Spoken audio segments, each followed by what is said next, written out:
thing. No matter what you're doing, I believe it. And I notice my camera is huge and you can see kind of everything and it looks weird, but I don't give a fuck right now because I decided not to learn about scene transitions or studio mode in OBS, but I need to. Anyway, the reason why this camera's so big right now is because I want to show off some merchandise. So merchandise is successful. It's going. It's wonderful. You can order your stuff now if you want. I'll show you exactly how. But what we have right now that you can buy, because you know how I said, remember you can do the thing? Well, now it's immortalized in a shirt. Let me show you guys. This is glorious. It's the best. Remember, you can do the thing with that programming guy down below with a nice unicorn and rainbow. This is a medium white shirt on me. I am a small, but this is how it looks. And I will show you guys exactly how to do it. This is the back. It's empty. But yeah, guys, order your shirt today because I know everyone here wants to support me. Now, I know I have no viewers right now. This is for the people on YouTube. Oh, shit. This is for the people on YouTube. But yeah, so now let's actually get into the meat of everything. So now that I showed you that, let me as well show you where you can buy it. So if you just go to www.thatprogrammingguy.com. In fact, I think it's below my channel. You literally just click this picture of this wonderful unicorn right here, and boom, bang, you can order a shirt, men's shirt, select your size, small, add to cart. You got a cart option right here. Go to it, check out, and then it goes. This is via Stripe, just to let you know. I do know some banks hate Stripe for some reason. But yeah, there we go. Right now, it's only in black. You can get it in red. I mean, not red. Actually, red would be really interesting. No, red would not be interesting because the outside of the rainbow is red. However, white will be available momentarily. I just need to not be lazy, but I can get it done. And also, somebody did follow me when I was offline. Grandmaster Player 3, thank you so very much for the follow. I appreciate you. You are appreciated. Alright, now that we have some coffee in me, we have water right here. What did we do last episode? Last episode, we finished... reading up on the thing where we pass the example where we pass the configuration around to do that. Now we're reading up on, and then we finished last episode with basically reading up on the fucking reader monads, what all these things were. Yes, I know I'm live. Thank you for letting me know. That's great. Oh, it's in chiroptical. Okay, my bad. There it is. That's me. Hello, me. Reading about the reader monads, reading about transformation monads, looking about choline, partial function application, and basically everything. So yeah. So we're kind of going to be reading more about the reader monad today, more about monad transformations, which really they should be combinators. I mean, seriously, you're adding two monads to them. They're not transforming. I guess you could say you're taking two monads and transforming into a different monad? I don't know, guys. I don't fucking know anymore. Anyway, yeah, let's have some water, shall we? Just kind of thinking.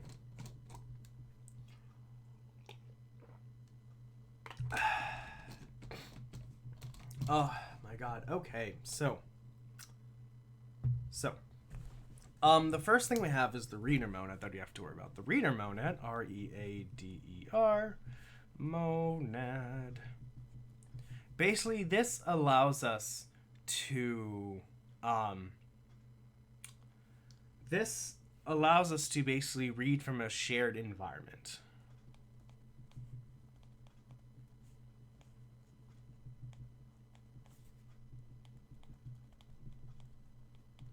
So basically, you can almost think of it as like just a bag that just holds data that we can worry about. So if I look up reader monad, also, why does it have to be a monad? Like, Why can't it just be a class or something? I don't know. Why does it have to be a monad? That's actually a good question. Computations which read value from a shared environment. Why do you... Oh, computation type. Monad values are functions from the environment to a variable. The bound function is applied to the bound value and both have access to the shared environment. Maintaining variable bindings are the shared environments. 0 and plus none example type. The reader monad, also called the environment monad, represents computation which can read values. Why do you say computation? Like, I get it. You know, this is Haskell stuff. You want to sound like you know cool math. Don't fucking say computation. What? Don't say computation. Just be like, represents shit to read from a shared environment. Don't say computation. God. Which can read values from a shared environment, pass values from function to function, and execute sub-computations in a modified environment.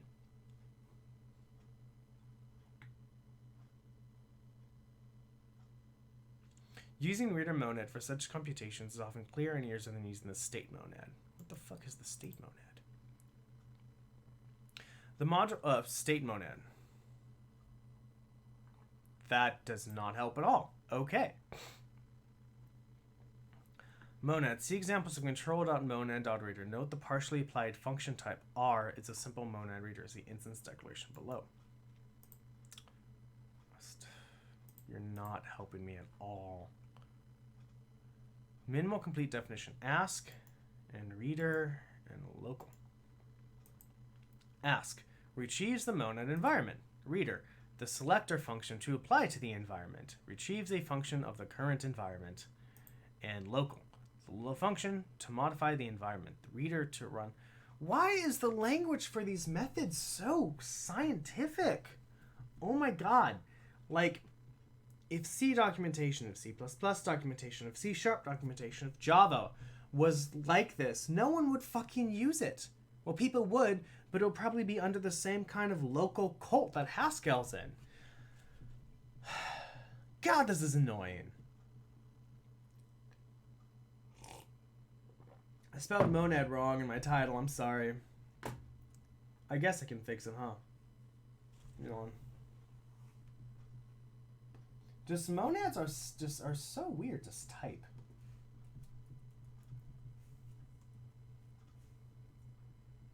M-O-N-A-D.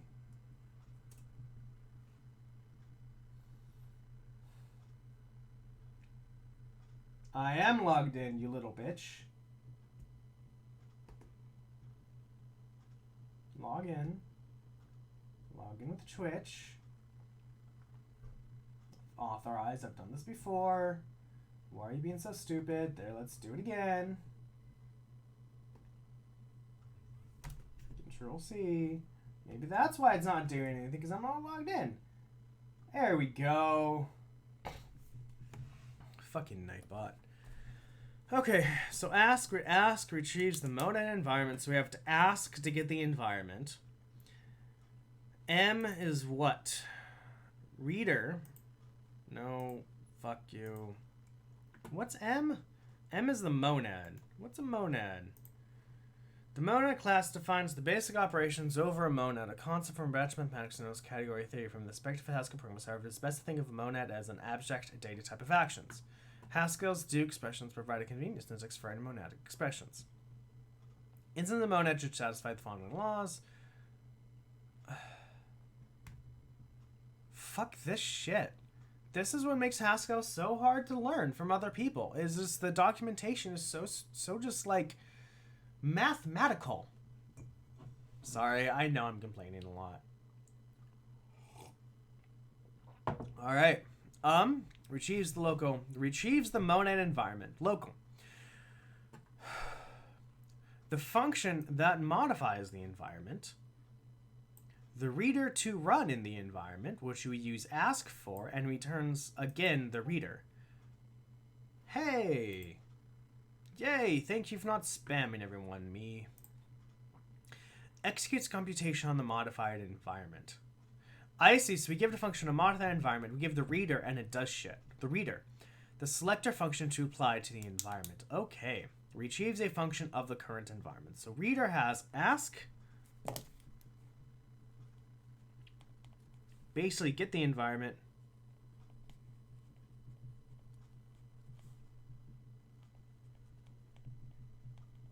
We have local, which is the update. And then reader.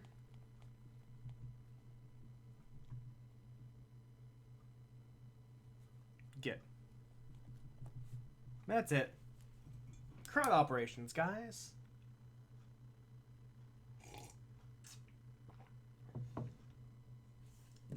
Or you can just go to the link down below that you'll see. Only Twitch people can see it, though. I mean, technically, if you're on YouTube, you can see it, but you can't really highlight the link. But good job, Nightbot. Good job, Nightbot. You're awesome, Nightbot. Okay, so we have the reader. Now, we have the I/O monad, which we should also read about.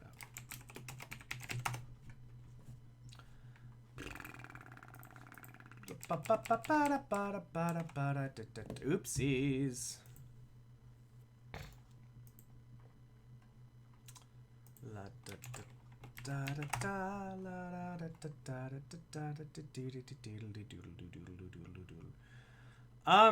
Hello.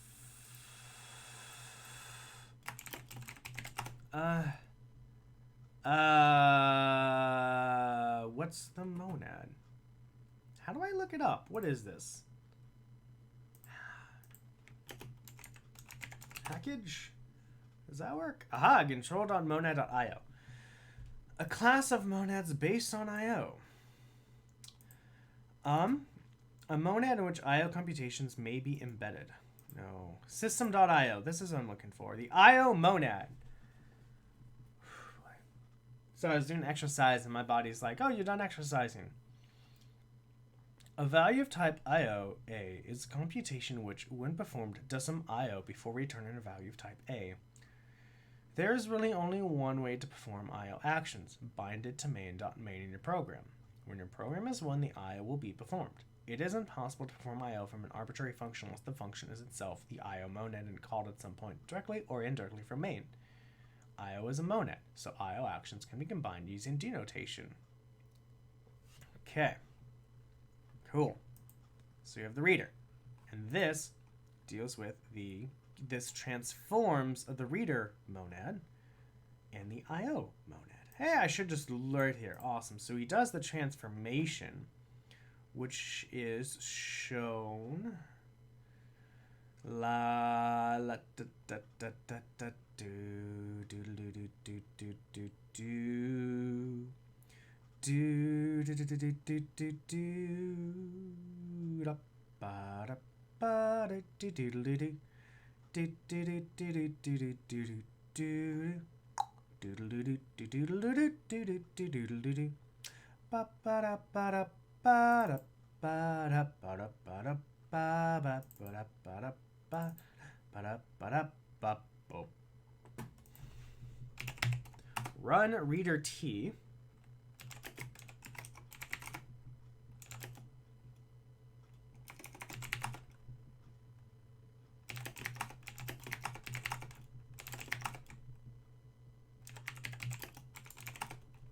Here we go.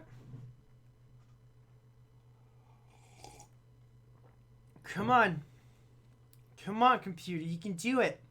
I believe in my slow-ass computer, and you guys better believe in my slow-ass computer too, motherfuckers. All right. So while we're waiting this to go, sweet. We are gonna do this, which is, I guess I can just read it up on here too. Run reader. So now we have the run reader.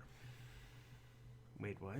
The reader monad? Are there different kind of monads in here, or is this just the same monad? Control, I see, the reader monad. So we have run reader.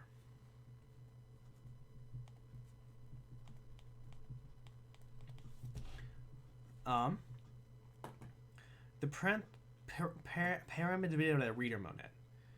Computations are functions of a shared environment. The return function ignores the environment while bind passes the inherited environment to build the subcomputations. Run reader takes the reader and the initial environment and A. Runs a reader and extracts the final value from it, the inverse of reader. What's reader?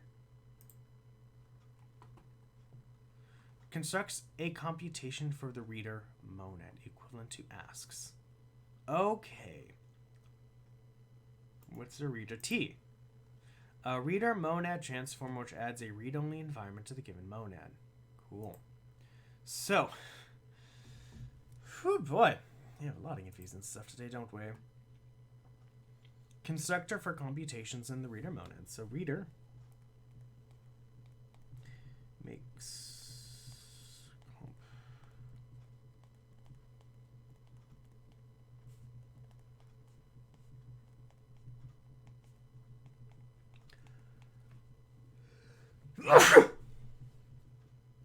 So I get this, because a monad, from what I've understood, a monad is basically stores how to do computations, basically. So reader returns a reader T, which does stuff that I don't actually know off the top of my head. So basically, it seems like if you give it a function from R to A, it basically kind of stores that, from what I get. So now we have a reader T, or asks, which is not what I've read before. Asks takes a monad, takes a function. Oh no, is a monad, takes a function, returns a reader T RMA. The selector function to apply to the environment retrieves a function of the current environment. Like, see, asks gets the function, ask gets the variable, I'm guessing. Reader T, which we looked before, a reader monad transformer, which adds a read-only environment to the given monad. The return function ignores the environment while bind passing here environment both subcomputations. So it's probably read-only. So R is a reader, M is a monad of A, I'm guessing.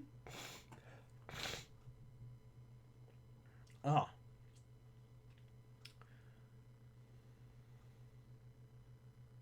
Okay, so a monad transformer combines two monads.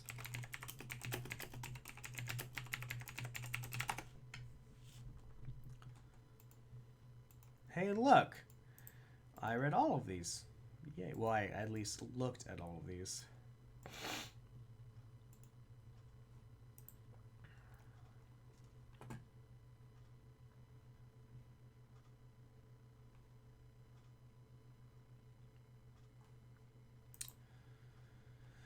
We have seen that most compatible IO actions may be listed in state. With monads providing a common way to use such useful general-purpose tools, a natural thing we want to do is combine them. For instance, a function could use both IO and maybe exception handling. While a type like IO maybe A would work just fine, it would force us to do pattern match with an IO do blocks to extract values, something that maybe monad was meant to spare us from. I remember reading this. Enter monad transformers, special types that allow us to roll two monads into a single one. Consider a real-life problem for IT staff worldwide. Getting used to create strong passwords. One approach is forced to use it into minimum length with various irritating requirements. Here's a Haskell function to acquire a passphrase from the user. IO may be string. Get the line into S. If S is valid, return just the S. Otherwise, just return nothing. And then we have is valid. It takes a string, returns a boolean. First and foremost, get passphrase is an IO action as it needs to get input from the user. We also use maybe, as we intend to return nothing, in case passwords does not exist, or it's not valid. Note, however, that we aren't actually using maybe as a monad here. The do block is in the IO monad, and we just happen to turn a maybe value inside it. Monad transformers not only make it easier to get to passphrase, to write get passphrase, but to also simplify all code instances. Our password acquisition program could continue like this. We can ask for one. Do a put string line, insert new passphrase, get it.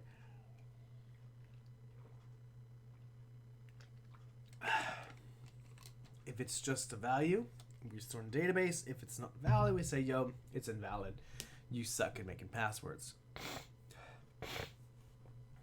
The code uses one line to generate the maybe value variable followed by further validation. With monad transformers, we will be able to extract the passphrase in one go, without any pattern matching or equivalent bureaucracy like is just. The gains for our simple example might seem small, but will scale up to more complex systems. To simplify get passphrase and the code that uses it, we will define monad transformers that give the IO monad some characteristics of the maybe monad. We will call it maybe T. That allows a convention where monad transformers have a T appended to the name. Maybe T is a wraparound M maybe A, where M can be a monad, IO for example. New type maybe T, M A,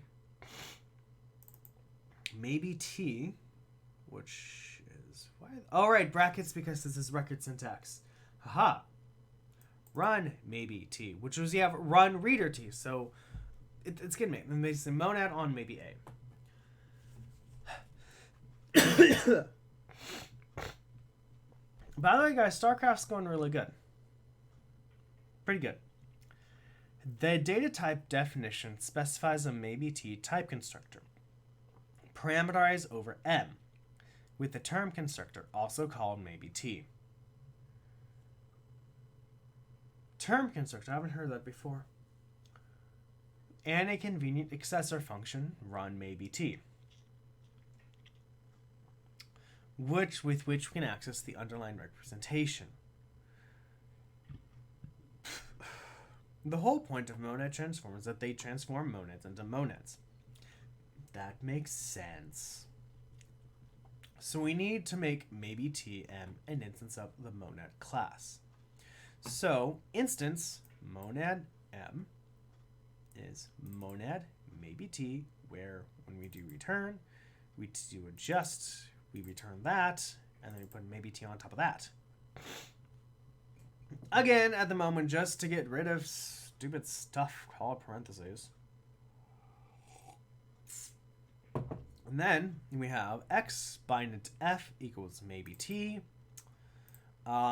Do maybe value, run maybe T, which is this, on an x, case maybe value of nothing, return nothing, otherwise return run maybe T of f value, which is again code that I'm trying to decompile and decompress, and why is it so confusing? So this is saying stuff. We have a do. Oh, I see. This could be on its own line. That'd be nice. So basically, run maybe T on x. X being a monad, and return the maybe value. Yeah, and the maybe value of if it's nothing, return nothing. Otherwise, get the value. What's f? It's a function. The signature of bind specialized maybe T. Bind is, I see, maybe T ma will takes a function that takes a to maybe T and returns me to. Oh, I get it. Okay, I get it. X is the maybe ma, maybe TMA. The function takes an a and returns a maybe TMB, and then basically that returns a maybe TMB. Okay, cool. We're starting to understand this, guys. I mean, that's one cool thing about monad. It is very much like I can determine what is going to happen because I can highly depend on the types that are being returned. So we do a f value. We do f, which is the function. Get the value out of that. We do a run maybe T on that. Cool.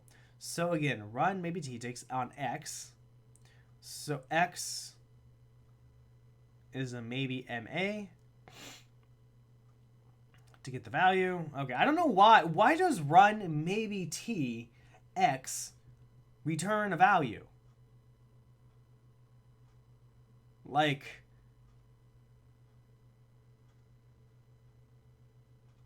seriously. No, case maybe value of, so it's a maybe. Yeah, maybe value. Which returns a monad on maybe A. So this case is an IO. Okay, okay. Haha. M is the IO. I think A is maybe. Maybe. Yeah, I think so. Certainty x returns any value. Yes.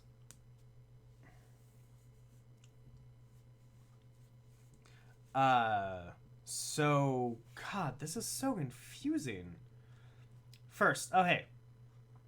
The run maybe txsr unwraps x into an m maybe a computation. That shows us the whole do block is an m. Okay. Still in the first line, that extracts a maybe a value from the unwrapped computation. Yes. Oh, I get it. So x run maybe txsr unwraps the x into an m maybe a, and then this strips off and gives us the maybe. The case with the tests maybe value. With nothing, we return that. If just we apply f to the value from the just, since f has maybe t. Okay. Okay, and then so maybe value. Okay, so what does it look like? Just maybe t. Okay, cool. So, okay, this is what this person wanted to get to. Get passphrase gets a maybe t of an IO of a string. Lift get line into an s. Is valid s. Alternative provides guard. Return s. And asks passphrase put string into a lift. Get passphrase value lift put string. I mean, yeah, it's simpler, but I get this. I mean, I understand. If somebody reading this for the first time who's new to program, they see this, they're like, why the hell would I do so much backend code to get this thing, right? And I get it. The reason why you make this is now it's like in case you have to do it again, you don't have to write this logic. And also at the same time, it's like then if you have to add stuff to it, that's only localized in one place. I get it. It's a form of abstraction. From doing C++ and C#, C, Java, it's a form of abstraction, and I get it.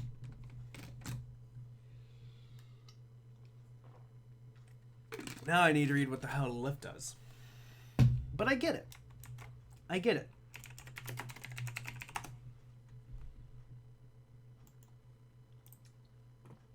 Lifting this concept allows you to transfer a function into a corresponding function with another usual more general setting. We start with the covariant function. Okay.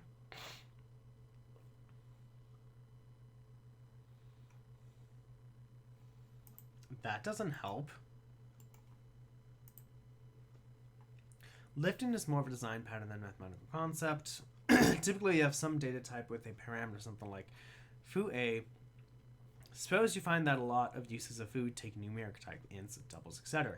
And you keep having to write code that unwraps these numbers and adds or multiplies them and wraps them back up. You can short circuit this by writing in the unwrap and wrap code. This function is called lift because it looks like this. It takes function from A to B to C, foo A, foo B, and returns foo C.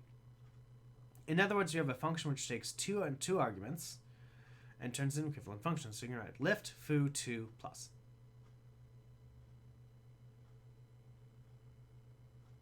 You can, of course, have lift to foo 3 and 4 and so on. However, this is not necessarily start with the observation.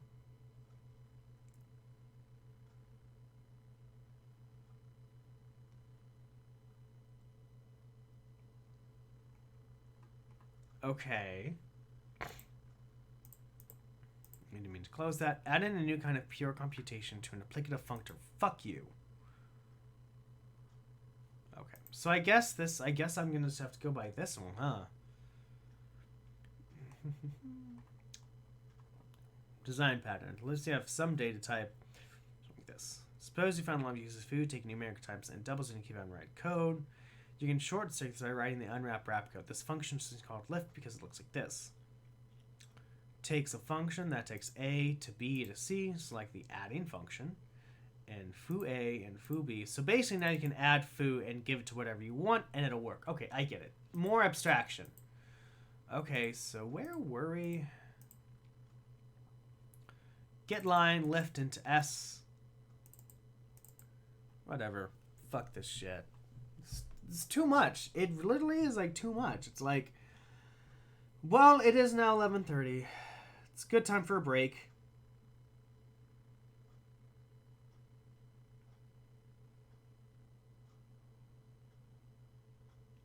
Should have had food before I started this. This is a bad idea.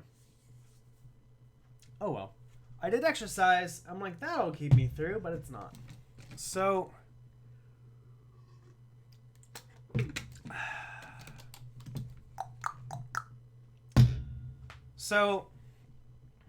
guys, since I have one Twitch viewer, which is my bot right now, again,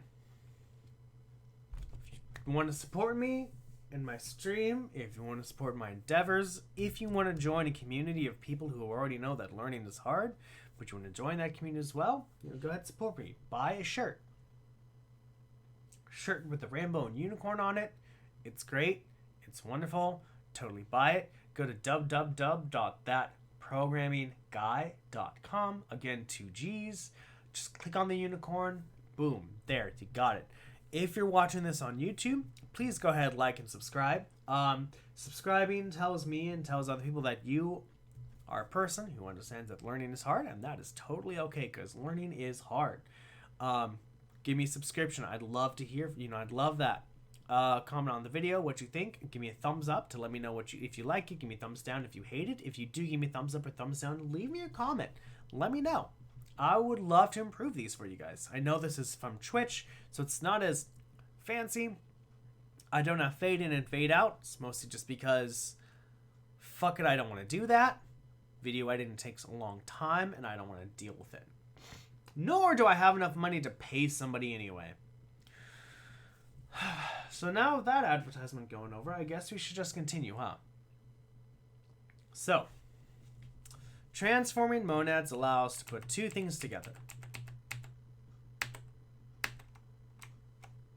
So we have the run reader T.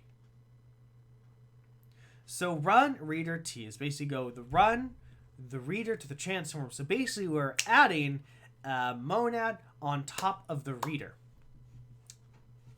So you have a new type, reader T. The reader monad transform, which adds a read-only environment variable to a given monad.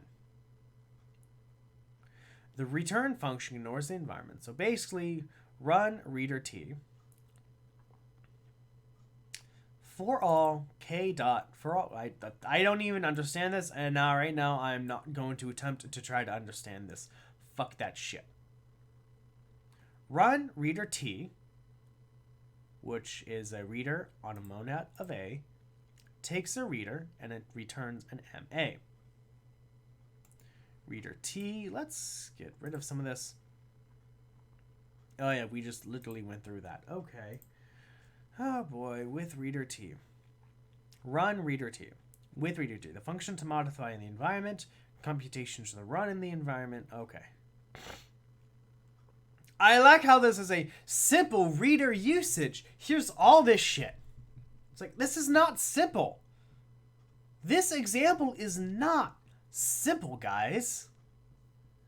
In this example, the reader monad provides access to variable. It's like basically like you open up to a new page and you just see a wall of text in a book. You're like, I don't want to read this anymore. I remember when going through textbooks, I was really happy when there'd be a lot of pictures because it means the page was short and it didn't have to read as much. In this example, the reader monad provides access to variable bindings. Bindings are a map of integer values. The variable count contains the number of variables in the binding. You can see how to run a reader monad and retrieve data within the run reader. Had access to the reader data with ask and asks. No one's talking to me. I'm so sad. Yet again, I only have 18 followers. I need to promote this too. So map equals do.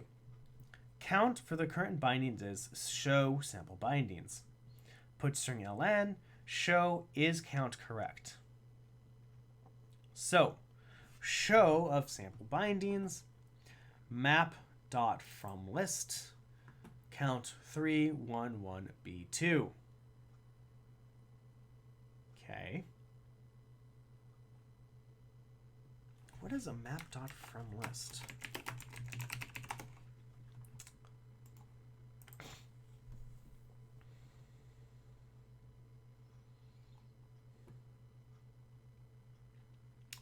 Insert with key. Oh. Efficient implementation of the ordered map from keys to value. Oh, it's a map. It's a dictionary. What am I doing? Yes. I'm starting to get really fucking tired right now. Map.fromList. Okay.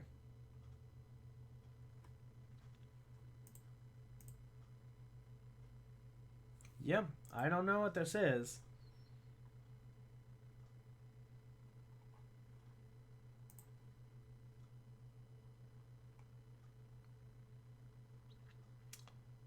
Okay, that's fine.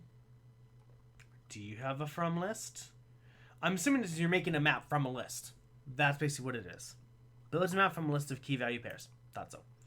So basically you're making a map, sample bindings as a map, and you're showing that. And then is count correct. So lookup variable takes a string and a binding and returns an integer, which is the name. Hey, look! These actually have like names for their parameters. Go sample. Good for you. I'm so happy you actually use names. That's so nice. Whoever wrote this, good for you. You're actually using names in your parameters. Good for you. Thank you. Makes these examples easier to look and watch and learn and shit from. Fuck you. I don't know. But they're good. Thank you. Takes a name and a binding and returns a maybe 0 ID map. ID is most likely something from data.map. We will look at that shortly. I should eat after this. All right, data.map. ID, empty, singleton, format, from list, da, da, da, da. Insert, delete, adjust, query, lookup, number, not number. I guess I can just search for ID, huh?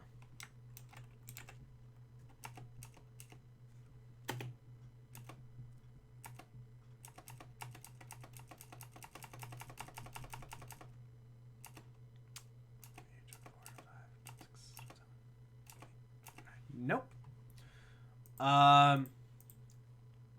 Maybe 0 with the ID. ID is in past tense, so I have no idea where ID comes from. Oh, type bindings. Map, strict, int. Mapped of a strict and an int. Okay, cool. Wonderful. Map.lookup, name and bindings. The selector function to use with asks. Returns value of the variable. Okay. Returns true if the count variable contains is count correct, takes a binding and returns a boolean. Run a reader, calc is count correct, bindings. Okay, surpassing the map. The reader monad, which implements this complicated check. Calculate is the count correct, takes a reader of bindings and booleans, which is basically a reader of binding and booleans. Do asks look up a variable count, which is 3, gets the count. Ask just to put in the binding and return if count equals the map dot size of bindings. Okay. Is count correct? So basically the reader monad, the selector function to use with asks. So is count correct? So from main, we go to is count correct with the sample bindings. Is count correct takes the bindings and returns a boolean. Run reader, which takes the function we want to use and the bindings we want to use it on.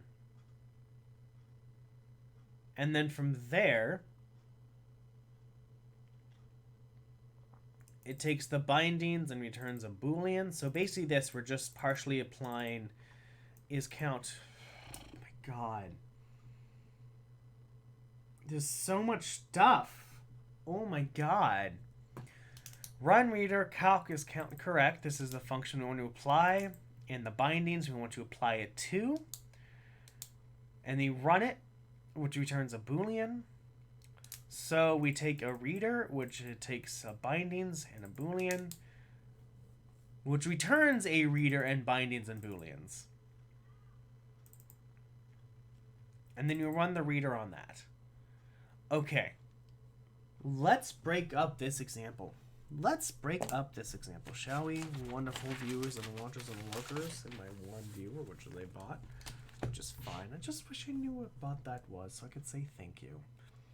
Thank you to the lone bot who's keeping me company. Which is fine. Probably, though, it is a Saturday at 11 in the morning, which is why nobody's watching me any, which is fine. I don't have other time because I'm doing Active Fireball and I don't want to do programming late at night. Fuck that shit. Whatever. I'll live. Alright, so we have calc. Alright, so we have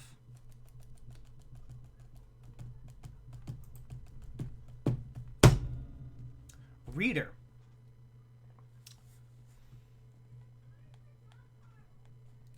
Which is a monad. M. So we take a function that takes a reader and returns an A, and we return a reader T. Whoa, no. Oh, reader T. R-E-T-R-M-A.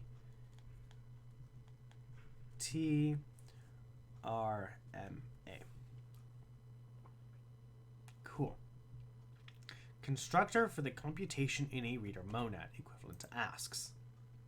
So reader is that. We have run reader. Run reader takes a reader, R and A, takes an R and returns an A. The initial amount runs a reader and extracts the final value from it. Cool. The inverse of reader. Wonderful.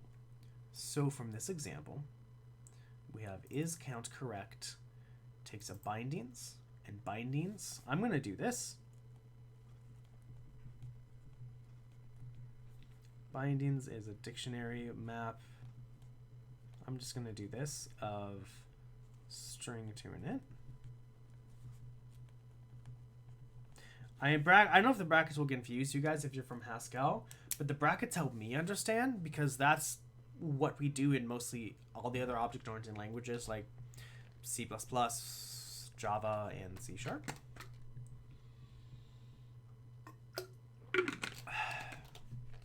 So, is count correct? So, show, basically we're just showing this. That's it. We're making a map from a list, which I totally get. Water is helping, by the way. Make sure to keep up with your water content. So, is count correct? Takes a, okay, so run reader with the function. So we have run reader takes is count correct, takes a reader, which is a binding and a Boolean, and takes an R, which is binding, and an A, and returns an A. So run reader is correct.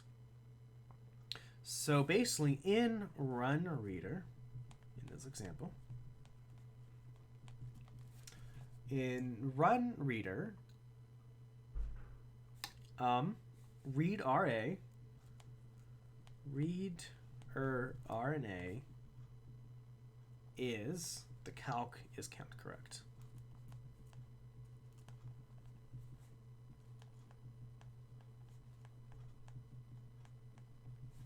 And the AR is a bindings.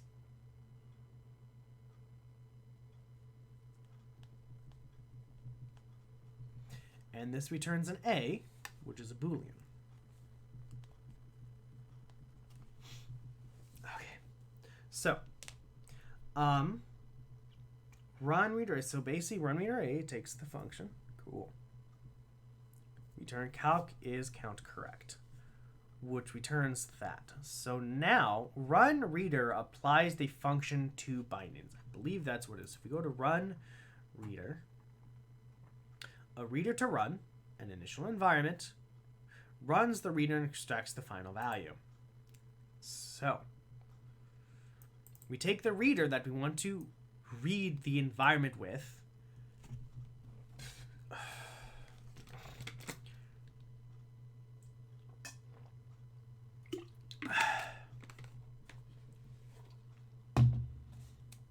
So now we have asks.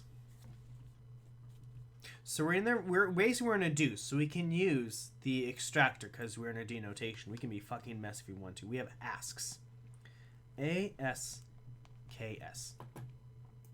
Asks.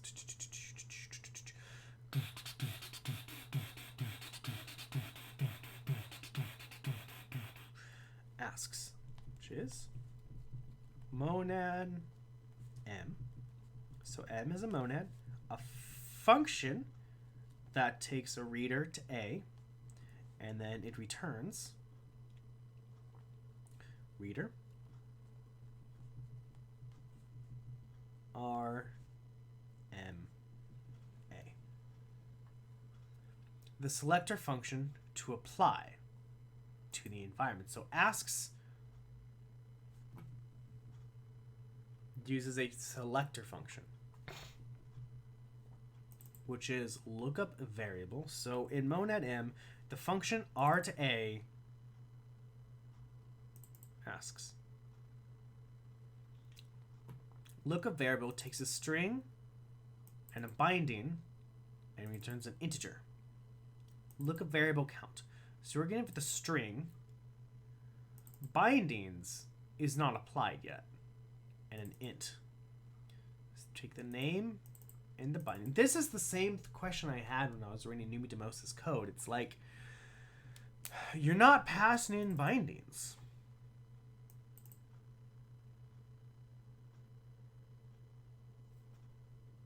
And that's what I'm confused about. Is you're not passing it in. So basically you take its name and the binding and you do a maybe 0 ID. So basically you do a map.lookup name, which is what you're going to look for, the key, and the bindings you want to look it up in.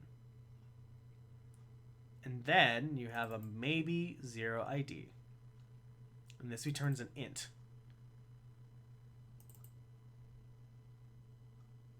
So again, lookup count. You're passing the string, which is partially applied. So asks. Okay.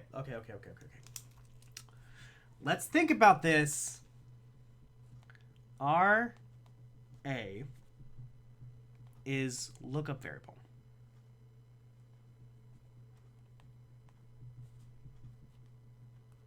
Lookup var. That's what it is. In this case, R is a string. A is an int. Asks takes the function RA and also the reader MA. So, this is being applied. Asks lookup count. So how does binding get into it?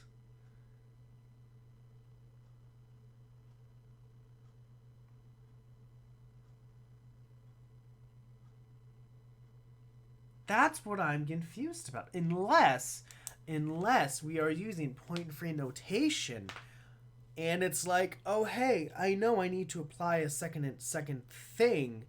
Oh, I was given this data. I think. Here's what I think is what's happening. Here's what I think is happening. Implicitly, it's like this: ASKS look up var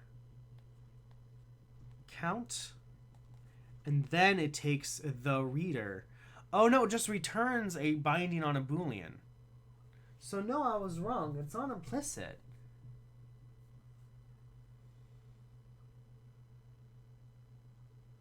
No, hold on. This just returns the reader. Oh, guys, I get it now. Oh, I get it. I fucking get it. I understand. Because it doesn't exist. Because we're lazy. Haskell is lazy, guys. God, why did that take so long? This is just the function. We only have lookup var and we get asks. And asks partially applies with the string but doesn't execute it yet. Once this is executed, then we apply bindings to everything. God damn it. God damn you, Haskell. Fuck you. I hate you.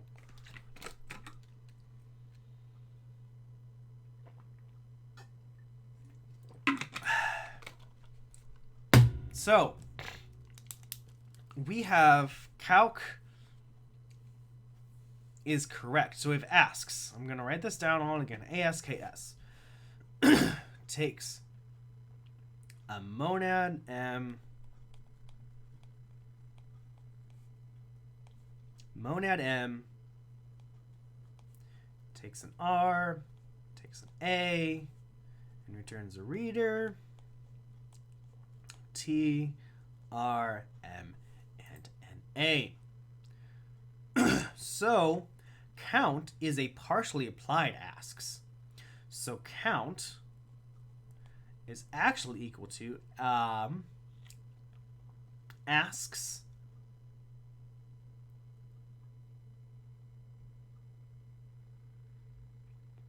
which a lookup variable. So basically, technically count, I'm just going to do this, is basically a maybe 0 ID of a map dot lookup. We have the name, so we know what the name is. Count bindings. That's what it is. Okay, so count is that. Bindings, we ask for it. Ask, and so ASK is what? Monad M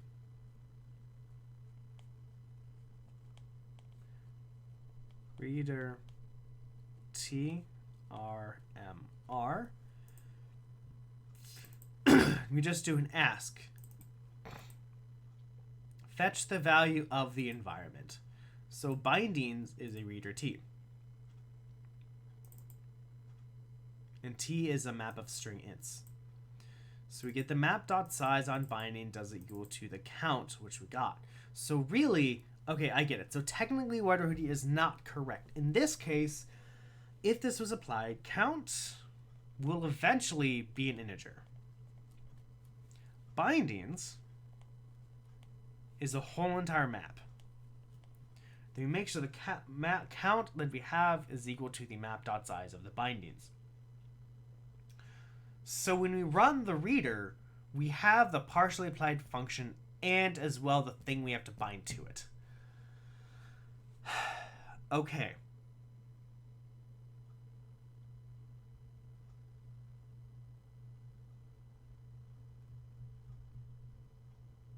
So, we have a lookup variable. We have the string to bindings to int. So basically, lookup variable looks in the map and makes sure we find what we're looking for. So basically, take the string we're looking for, the maps, and then returns the int, which is cool. When you do asks, which is monad, we're only applying it to the lookup. We still have bindings that we have to worry about. So count, asks returns a reader TRMA. So we have a reader TRMA. that strips out this. So we have a count. I think an MA, because it strips it out. Or we just get the A, which is an int.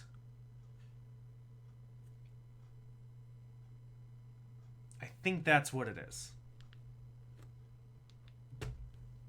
And we have bindings and ask. Okay, so then... 1 second, guys.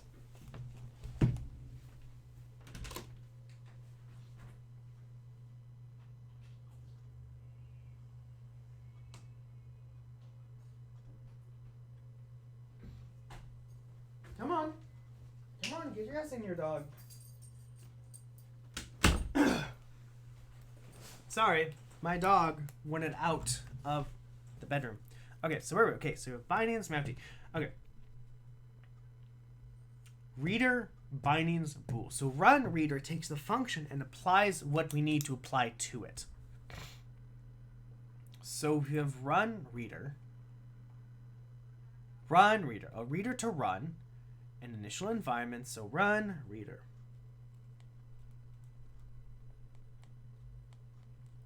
Takes a reader, R, A, initial environment, and returns an A. So in this case, I know we did A is an int, R, run reader, RA, run reader takes this and this. So R is the map of string to int.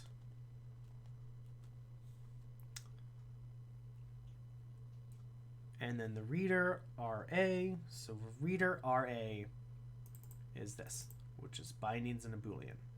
So, and the reader RA is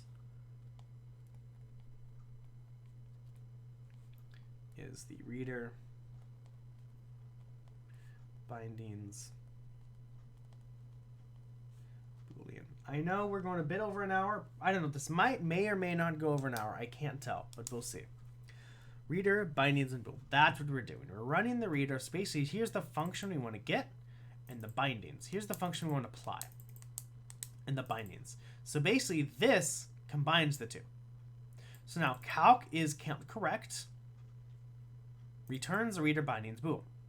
So returns a reader, and the binding, and the Boolean. And this will run the reader. And since we're expecting a bool, this will return back a Boolean. Oh boy, this is fun. Okay, so reader, binding, Boolean. Count is count correct. Oh, chiroptical. Hello. Oh yeah, you have emotes, yes. I finally am starting to understand. I forgot a big thing about partial bindings. Partially applied functions, so I'm finally understanding that, which is always fun. I still only make a little ding when I get a message. That would actually help a lot. So count is count correct, just basically returns the reader, binding, Boolean, which is do. Asks will take the function that we want to apply to return the reader. So we have lookup var, and we just know enough. It's like we partially apply it. We know what we want. This will eventually return the reader T of R, M, and A. Love partial function, easily my favorite. I understand the reason why to use it, and I really like the idea of partial functions. Can't hang out, but I saw you were on. Yep, I'm on every day, every Saturday and Sunday at 11 in the morning. But thank you for lurking, but thank you also for showing up. I appreciate it. I need the support. So... oh my god. So count will eventually return an integer. So we basically look up var count. So this is the function we want to apply to asks, which is right here. This will return a reader TMA. So basically this is strings. So basically we're applying bindings to calc is count correct, which means it's not fully applied yet. To leave it open for you. Thank you. And then we do ask, which returns a reader RMR. In this case, R is the map. And we get the bindings. And this is the whole... Basically, ask is just to return everything that's in the environment. Or just one thing. Ask is one thing or all the things. That would suck if I shut my computer down by accident. Go, Nightbot. Ask fetches the value from the environment. Okay. Cool. So we're asking, we're getting the bindings back. And now we're just doing the simple comparison check to get the Boolean. So asks here's the function we want to apply. And then eventually run reader will apply bindings to it. Because this is going, I still need another thingamabobber. So this will eventually, when applied, be asks lookupvar count bindings. And then, so if we look, so basically if we do this, right? If we basically go like this, if we go asks asks look up var count bindings, this will actually look like this. Asks look up var count, which is going to return a 3. Bindings, which is the whole entire tuple, which is count 3 1 1. That is my dog scratching stuff in the background. Please don't mind her. She's the best thing in the world. Lucy, though, I do need you to stop scratching yourself. Thank you. If you ever want to see my dog again, let me know. I'll be more than happy to show her off because she's fucking awesome. And then, so it's basically gets this asks, and then let's, again, do asks. If we look up again, asks, which is monad M, takes R and an A.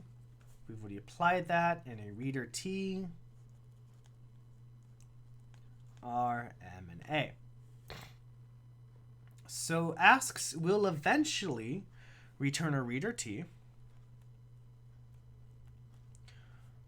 Oh, fuck duck, fuck. R, M, and A. M is the monad. I think it's the IO monad. Yeah. So basically, reader T, R, M, and A. This is the map of string to int.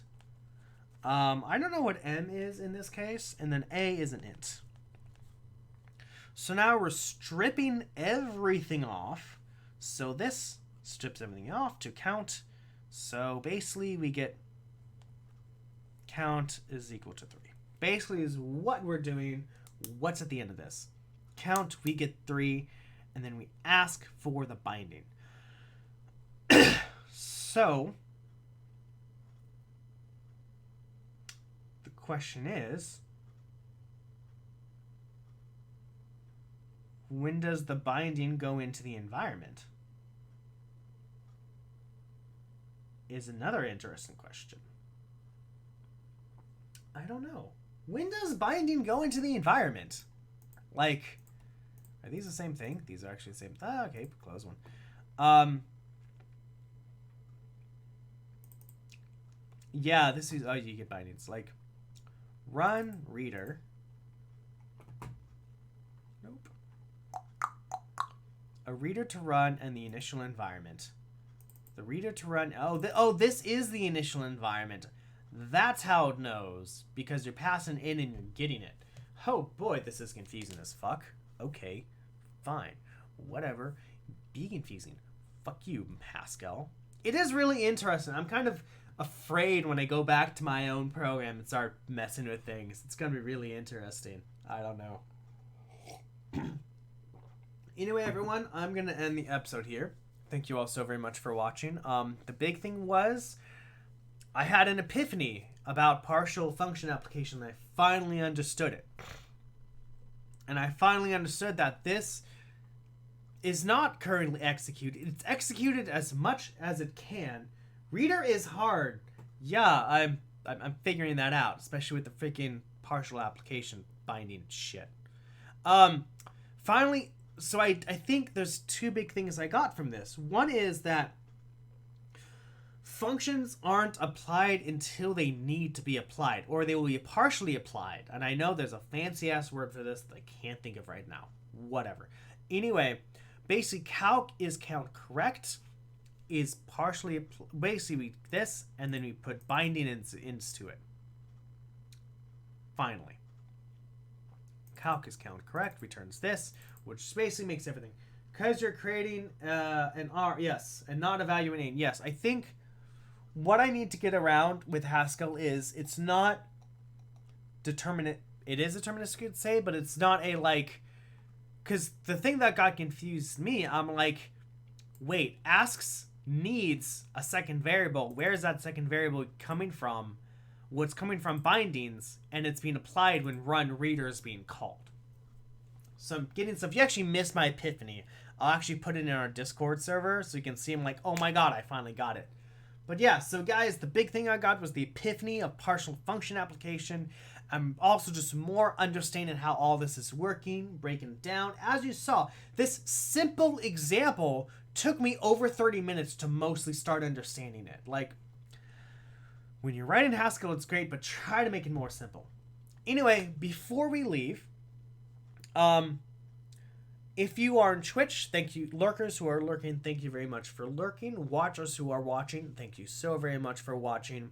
Bots who are botting, thank you so very much for botting. I love you all. If you are on YouTube, please subscribe to my channel. Subscribing tells me that you want to be part of the group, the club, the team that knows that learning is hard, and they are okay with that because learning is extremely hard.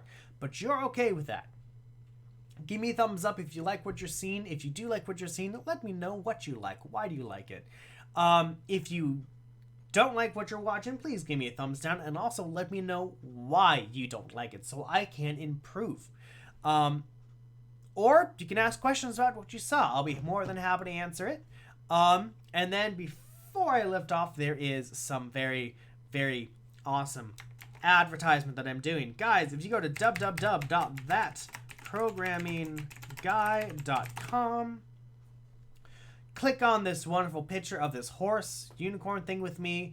You can buy you can buy shirts. Currently they're in black. I'll offer them in white as well momentarily. I just have to stop being lazy. You can buy this shirt with the awesome unicorn in it. You know, here's what it looks like. It's the best shirt in the world. You guys will love it. I know you will. And when you buy it, an order takes about 2 to 3 weeks to get to you guys. But yeah, if you want to support the stream, please consider buying a shirt. If you want to support it, go ahead, follow me on Twitch, subscribe to me on YouTube. But everyone, I love you all so very much. Thank you all so very much for watching. I will be here tomorrow at 11 in the morning with the 68K programming. Love you all. See you all tomorrow.